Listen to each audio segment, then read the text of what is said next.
নমস্কার বন্ধুরা, আগের পার্টে দেখিয়েছি গঙ্গার তলা দিয়ে মেট্রো করে আমরা পৌঁছে গেছি শোভাবাজার রাজবাড়ি।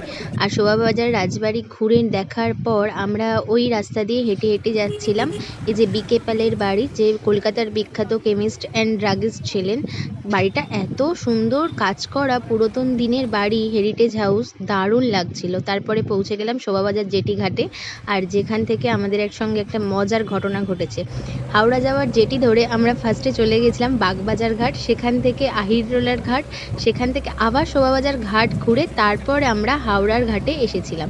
আর এই হাওড়া ব্রিজের তলা দিয়ে যাওয়ার সময় ভীষণ ইমোশনাল হয়ে যাচ্ছিলাম, ভীষণ ভালোও লাগছিল। ভিডিওটা দেখতে থাকো, ভালো লাগলে অবশ্যই লাইক করো, সাবস্ক্রাইব করো। Thank you for watching. গেলাম গঙ্গার তলা দিয়ে আর ফিরলাম গঙ্গার ওপর দিয়ে। কেমন লাগলো এই ভিডিওটা অবশ্যই কমেন্টে জানিও সবাই।